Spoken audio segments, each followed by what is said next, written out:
Welcome friends to another r/Entitled Parents video. Today we've got a lot of hard-hitting entitled parent stories, and our first story of the day is from Mama Loin 89. Rude father gets owned by the school principal. So this happened yesterday at my kid's elementary school. A little backstory, I can happily say the school has zero bullying tolerance, and the principal doesn't take anyone's entitled attitude. So I stop at the school to drop off money for my daughter's field trip. Enter the self-entitled father. I was waiting for Secretary 1 to fill out a receipt while Secretary 2 was on the phone. Secretary 1 tells the entitled dad that he can sign his son in as she writes. He says, "No, you need to help me, and since she," waving his hand at me, "doesn't have any kids, she can wait." I was pissed at that man's attitude. Before anyone says anything, the principal had walked out of her office and didn't look too happy. "Mr. Entitled Dad, you will not talk to anyone like that in my school. And OP might not have kids, but she was here first." Entitled Dad got red in the face but didn't open his mouth. She turns to me and says, "OP, how are you? And if I'm not mistaken, your youngest will start next year," she asked me. Mind, she could have helped him, but I think she wanted to teach him a lesson. I talked to her for a few minutes and left. Entitled Dad was still red in the face. I guess I would reckon that principal is uniquely qualified to deal with situations like these because, all day long they deal with mostly kids that cause issues, right? That impatient entitled parent must not be too far off, right? Regardless, does anybody else find it weird that both these people were in an office at an elementary school and this entitled dad just assumes that OP doesn't have any kids? It just seems like a mighty big assumption to make at an elementary school office, right? I'd like to know what you guys think in the comments down below. Our next story is from Chris Meg Monkey 4. Entitled parent judges me for a miscarriage and gets put in her place. When I was 15, I didn't make the best choices and got pregnant. But because of situations, I ended up having a miscarriage and had to have a D&C. I had to ride the bus to and from appointments because my dad used the car to go to work. Low income, one-parent household at that time. I was on my way to a checkup 2 weeks after my D&C, and I was having cramps and nausea pretty bad.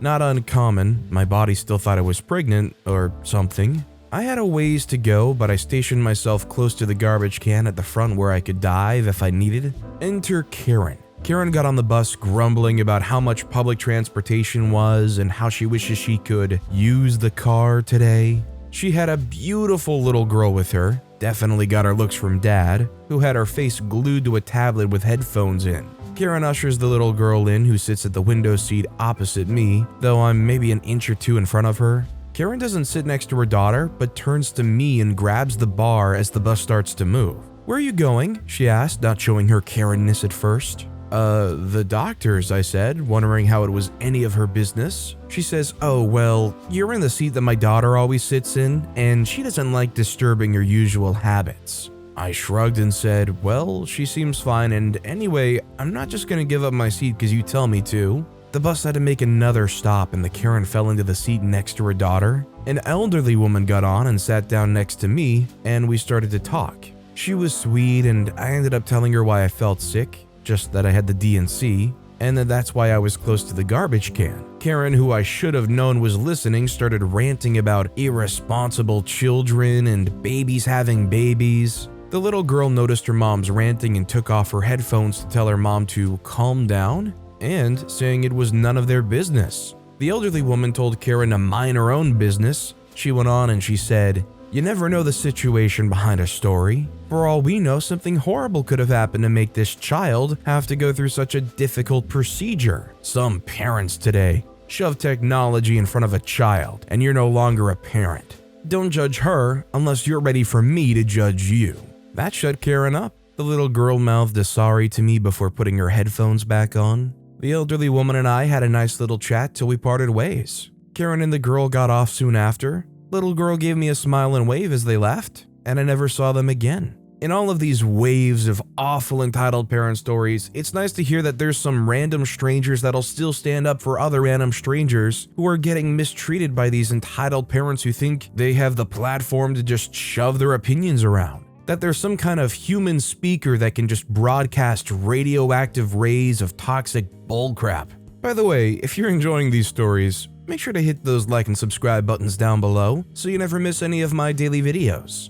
Our next story is from Dictionary 5. Entitled mother doesn't understand movie theater rules, snitches on herself. I work at a movie theater. I believe this is a pretty standard rule for theaters. When you buy a ticket for a movie, you can't go watch another afterwards. The price you pay is for the one movie and not a general entrance fee. My coworker and I were cleaning halls on a pretty average morning and see two mothers and their gaggle of children waiting in front of an entrance that leads to two different halls. One of the two was about to end, so we asked one of the mothers which movie they were going to watch. The conversation goes, roughly translated, as follows. I say, "Excuse me, what movie are you all going to watch?" The entitled mother says, "This one. Do you know what time it starts?" I say, "No, but I can tell you what time it starts if you show me your ticket. The time is written on the tickets." She says, "Oh no, our tickets were for the Minions movie. We're going to watch this one while we wait for Avatar to start at 4. I say, "Ma'am, you can't do that." She says, "Of course I can. I do this all the time."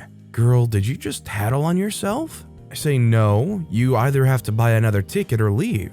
She says, "Oh, you must be new. This must be a new rule. Get me someone who actually knows these rules." I then proceed to say that I've been working here long enough and this rule has been standard forever. 3 of my coworkers do the same, and she insists we're all new here and don't know the rules. Get a manager, blah blah blah. Luckily, this entire place is staffed by people in their teens to mid-20s, so nobody feels like taking any entitled BS. My manager gives the same spiel we gave the lady minutes ago, and she sticks with her story. There's no way she's wrong. This is a new rule. I'm gonna call the owner. I'd already tuned her out. My manager then asks them to leave and for me to walk with them to make sure they actually do. This woman, in the world's most obnoxious tone, goes, "Don't worry, miss, we're leaving." I say, "I'm not a miss." She says, "Miss, ma'am, whatever." Informing her that I'm a guy pissed her off even more. Bye-bye, witch. Anyways, my job is low-key hellish, but I have so many stupid stories like this. This is one of those things where your parents or your grandparents talk about, where they're like, "Back in my day when I was a kid, I paid just a nickel. I got all the candy I could have and I could just watch movies all day back to back." I mean, to be honest, you might be able to sneak into another movie after one's over, but to try and get 3 movies for the price of one with a gaggle of children in tow, I don't think that was ever necessarily going to work out. Our next story is from Cheeks. Family thinks I should invite my mother to my wedding. For context, my partner and I have been together for almost 4 years, and I've been no contact with my mother for 2 and had limited interactions for a year before I went completely no contact. My fiance agrees she shouldn't be invited, but extended family and entitled mother disagree. Entitled mother was always very distant growing up, which I never minded because that was, for me and my siblings, normal. She didn't take us to school, didn't come to school music recitals, sporting events, etc. But my dad was always there, so I never really felt like I was lacking support. None of this was really an issue, but over the years, I became more and more of her scapegoat, while my brothers became the golden child. When I was in high school is when the emotional abuse really started. A close family member died that caused my depression to really take over, and I stopped caring as much. This was like heaven for her. My dad was always so proud of how good my grades were, and when I started consistently not being able to get out of bed to go to school, he was obviously disappointed. Entitled mother started creating more arguments around the house, which she twisted to make me look like the bad guy every time. She is a textbook narcissist. My therapist is the one who pointed that out, and every situation she found to make herself the victim, she took. All of this built into me trying to OD in high school, locked in my bathroom with her downstairs. To which her response was to call my dad and inform him his child was upstairs trying to end things. When my dad took me to the ER, entitled mother showed up and tried to talk for me. Never left my side in the ICU and maintained constant crocodile tears until the nurses left, then turned to telling me how bad I made her look. I could go on and on with examples of how she was a jerk, but I'll save it for now. My senior year of high school, my dad finally realized how miserable we both were and left. He found a woman who made him truly happy, and he's been with her for a while now. When I got engaged, my fiance and dad never questioned my decision to not invite entitled mother. They had witnessed how she had treated me and agreed she shouldn't be able to celebrate with us. Now, where the entitlement comes in. Apparently my brother told her when we got engaged, and that we'd already sent out our save the dates. Apparently she was surprised she didn't get one.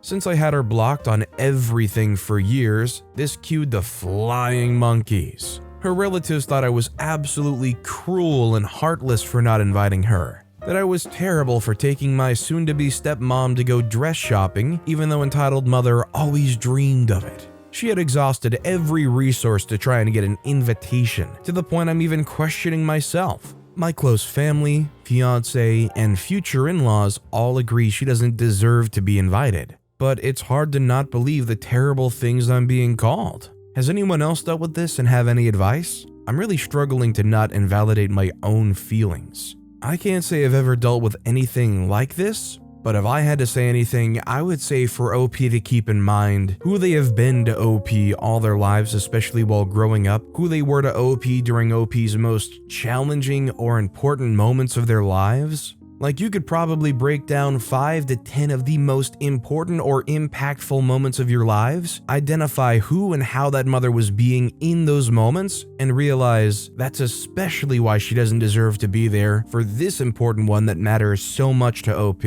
Our next story is from Worthability3808. My dad kept half of my stuff when I moved out. When I was 4 years old, my parents got divorced and my dad got sole custody of me. He was really emotionally and verbally abusive, which made me extremely depressed. At 20, I decided to drop out of college to get a job and move out. I told him that I just couldn't do it anymore, that if I kept living with him, I think I'd just end up ending everything. He worked at the college I was going to, and I just didn't want to deal with the awkwardness of seeing him there. My boyfriend's family at the time offered to let me move in with them. His mom was a bit unhinged at times due to a head injury, but she seemed like she came from a difficult background and understood my situation. So after I told my dad that I couldn't handle living with him anymore, I packed half of my stuff into my car with my boyfriend and left to drop it off at his place. The next day, we went to grab the other half of the stuff, and my dad opens the door and tells me that he's keeping the other half of my things.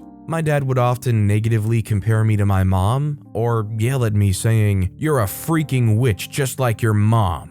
So it seemed like he was taking me moving out as some kind of divorce? Anyway, so I'm upset and wondering why he even wants half of my things, but I just give up, since I just want to leave anyway. I go back to my boyfriend's place, and I just casually tell his mom what happened. She seems sad for me, and I tell her it's alright. I just accepted that half of my stuff was gone, and was ready to move on. The next day, his mom comes home and she says sternly, "Come on, we're going to get the rest of your things." I was confused as heck, but I just decided to go with it. So we go back to my dad's place, and she's just berating my dad on his parenting and yelling at him while I awkwardly collect my things. It was weird as heck to see my dad getting a taste of his own medicine and cowering, while she yelled at him about what kind of parent would do such a thing, and so on. Apparently, before she came to pick me up, and without telling anyone, she just randomly showed up at my dad's doorstep, let herself in the house, and yelled at him until he agreed to let me get the rest of my stuff.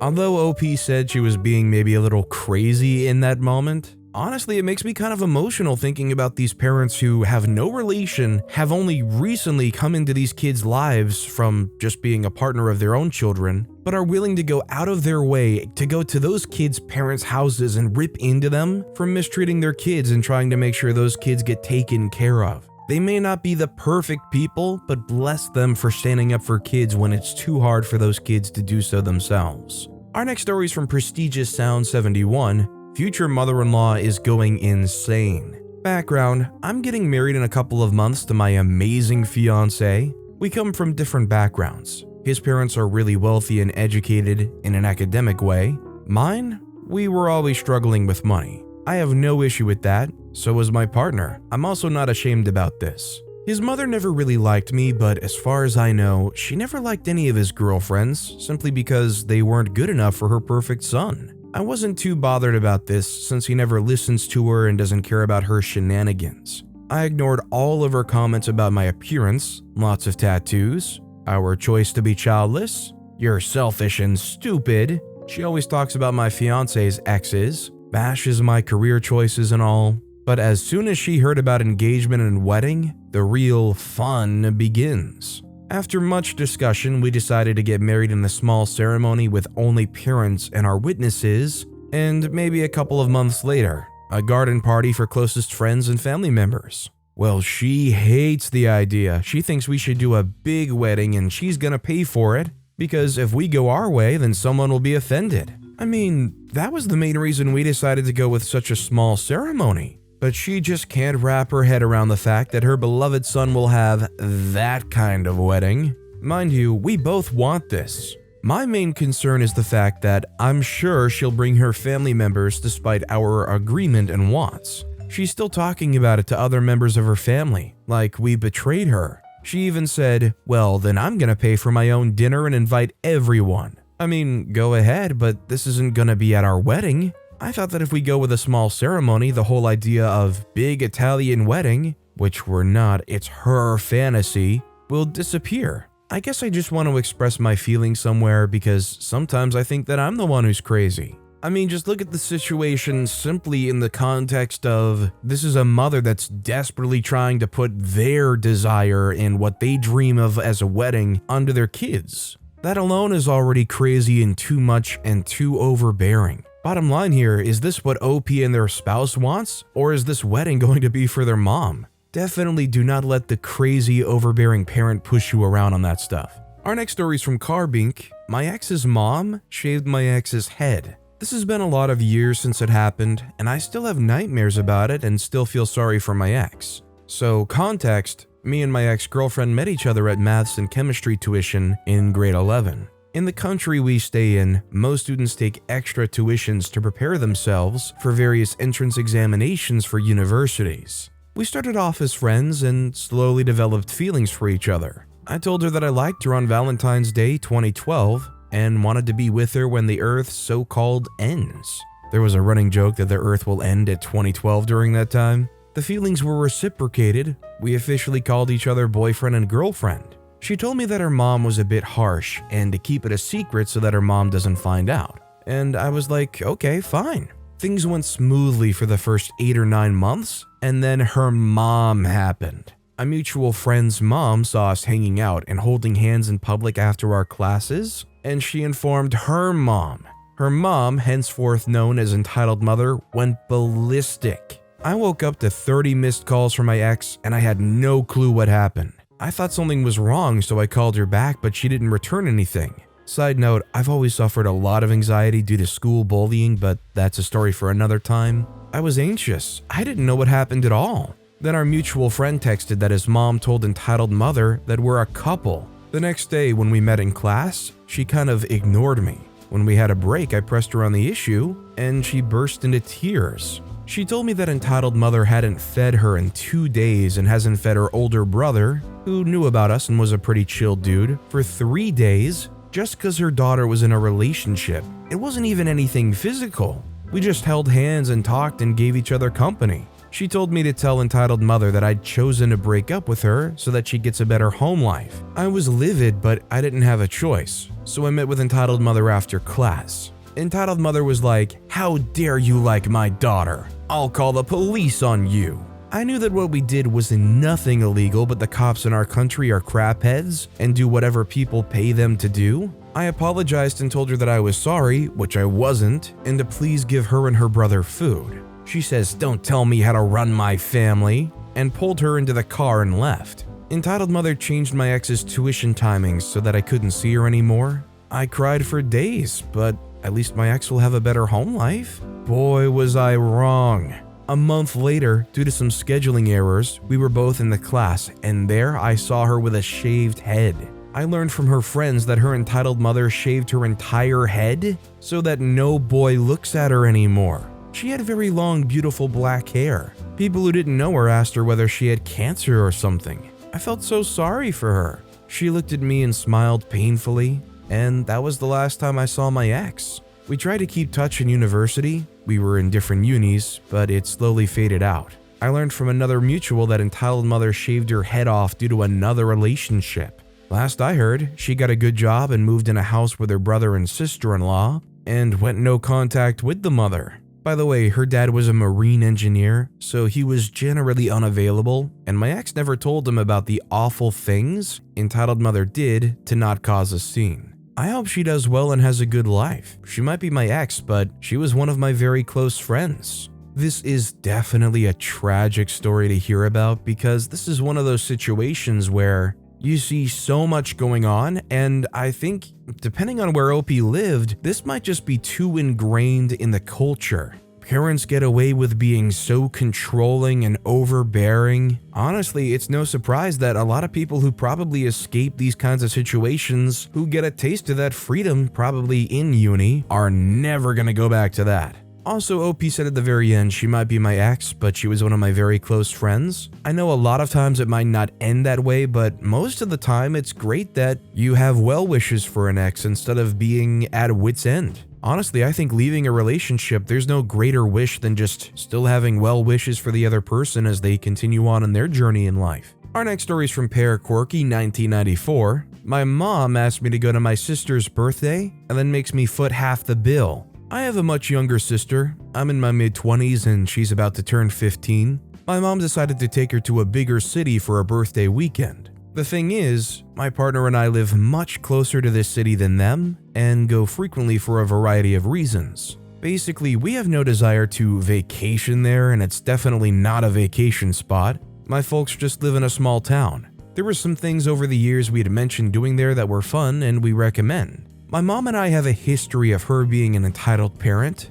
including me being the parent most of the time. She decided to take my sister to do the things we recommended in the past. She asked if my partner and I would go because one of the things was some haunted house, and she doesn't like haunted houses. I don't either, so bit of a weird request, but I agreed for my sister because, spoiler alert, she had already promised to take her. First, a weekend trip turned into Thursday to Friday, meaning we now had to take work off to go to the city. My mom decided to book one of the most expensive hotels and insisted on staying in a very specific area, even country club, even though she knew nothing about it and had never been there, not a couple blocks away. It had to be there. I should also mention at this point we found out my dad was also coming, therefore there was no reason for us to come. My partner and I let her know that we would stay somewhere else because we didn't want to spend a lot of money on a place we go to all the time, let alone that much. I waited to book anything, knowing my mother's past. She went from this to changing her mind to stay in a city 45 minutes from our house. We said that would be great, so she decided to stick with the original plan. She mentioned she could upgrade her room to 2 beds so that we could share a room. We said that would be great. She told us what the price was and told us to just give her what we thought was fair, which we agreed was 1/3 of the cost. The next day, she lets us know that it was more than she thought and she wasn't sure she was willing to pay that. To make things easier, I found a much cheaper Airbnb for us. She liked it and decided to book that instead, and she let us know that she decided to book it Wednesday to Saturday now, saying we live closer so we could just come up after work Wednesday. She then let us know how much we owed her, which was half of the Wednesday to Saturday stay and over what we were going to pay for the expensive hotel. All in all, we were asked to go to a city we didn't want to do things we've already done, take off work when it wasn't necessary, pay more than we agreed to, and half of the bill when, not to be nitpicky, but they have 2 beds and we have 1. The cherry on top is that we're recently engaged, and this plan was made while they were staying out of our place to go to a wedding expo and paid for their meals. We spent an hour at the expo, and I was hauled around all weekend to take my sister shopping and run my mom's errands because I didn't drive. We're not well off either. My parents make double what we do. My dad has no idea my mom does this. He travels 70% to 80% of the time for work. My fiance is hot about the situation and wants to make it very obvious to my dad, as he would not approach the situation the same way. He wanted me to cancel altogether, and I do too, but I don't want to deal with the tantrum now that it's booked if we were to back out. Although OP says they don't want to back out, I think they should, because at some point OP's got to put their foot down and just be staunch about not supporting this wishy-washy, dragging around behavior that their mom does. If OP goes along with it on this one, is the next one going to be when OP stops allowing that to happen? What about the time after that? Why let it spiral into a situation after situation where you're unhappy, spending more, getting taken advantage of, etc.? This next story is from Little Miss Anonymous, entitled Grandparent Thinks I Should Feed Her. So my grandmother is obese and obsessed with food. Most of her conversations revolve around meals. Whenever I used to visit, I used to avoid telling her any meal plans because she would make statements like, "I can't afford to eat that," or "Why don't we order a pizza?" I would decline and say she can get it for herself, which she would never because then she couldn't get me to pay for it. Anyway, one day I forget how she is, and I say that I'm going to get King Burger for dinner. Her response was, "I'll take a Whopper meal," to which I replied that I didn't offer to bring you anything. She says, "Oh." For some reason, she refuses to actually ask me and just expected me to go along with her demands. Another time, she just said, "I would love to get barbecue from such and such restaurant." I told her then she should go do that. She said it was too expensive to take a taxi there because she doesn't drive. I said okay, and that was the end of the conversation. I'm not gonna lie, if it was my own grandma, I would probably struggle with trying to not want to give in to getting them some stuff. But I imagine considering OP, I assume does care for the grandmother and sees the kind of condition they're in, might make it a little easier to not go along with it. I imagine at some point it feels like going along with it is just giving in to hurting their health even further. And to be fair, your wallet. Our next story is from Dark Magician 5. Mom scolded me for not eating rotten food. Well, the title says it all. A few weeks ago, my mom, 50-year-old female, made meat and a sauce in the same pan, and it was delicious. The problem started when I, 15-year-old female, would not eat it on the third day. Yes, we eat one meal for 3 days. I get 2 days, but on the third day, the food usually goes bad. I smell everything before I start eating because once I ate a meal sitting on the stove on day 3. I thought it was good because I couldn't see any mold. It smelled off, but I thought it was because of the fridge, and Mom told me to eat it. And a few hours later, Mom goes, "This is bad." I say, "What? I had that for lunch. Should I barf it out? Am I gonna be sick?" She says, "Oh, quit being dramatic. Just sleep it off. You're gonna be fine." I say, "You sure? I know it's bad to eat food like that." She says, "Like I said, you'll be fine. Just sleep it off." The next day, I had stomach cramps all morning. Thankfully, it stopped right before I had school. From that day on, I would not eat anything that was older than 2 days, even if it had to be thrown away. Note, we can afford to eat a fresh meal every day, so this wasn't a financial problem. Back to the story, the sauce was smelly and the meat was iffy, so I didn't want to eat it. Mom demanded I eat it, but I stood firm. She ate the smelly sauce and meat. She was feeling sick only an hour after. I was fine. Karma is really a witch. She apologized for almost making me eat it. Who knew you could get sick from eating bad food? The best part? She was going to high school for diets and healthy food before having to settle down as a lab technician after the war. I'm glad she's not a dietitian. On the contrary, maybe if they stuck with it, they wouldn't be making you try to eat all that garbage.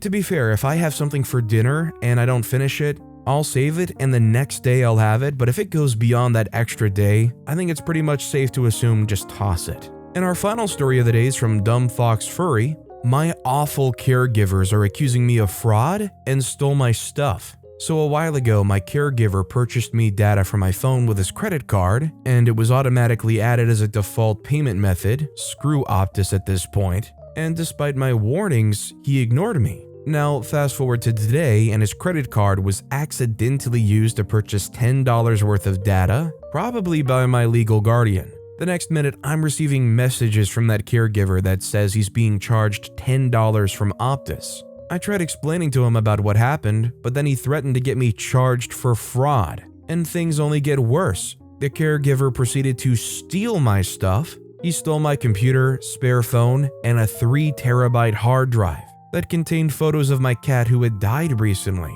I can't make a police report online as it has to be valued over a few thousand for the police to actually give a crap. Now this guy's threatened to steal my main phone, and the coordinator nor my legal guardian are doing a thing about it at all. I'll attempt to update you all on whether I get my crap back, but I highly doubt things are going to end well for me. I think OP should try to go ahead with reporting things to the police and informing them of OP's situation. I don't know if OP is underaged or anything, but if OP can explain that they're under specific care situations where they are legitimately being taken advantage of and stolen from, I would sure hope that the police would give a little bit more of a care to that stuff, because that crosses over into a whole different thing other than just theft. But with that being said, that's all the time we have for today. Now, if you want to hear another absolutely crazy entitled parent story, click on that left video, or if you missed my latest video, check out the one on the right. That said, I'll see you all next time with some more stories.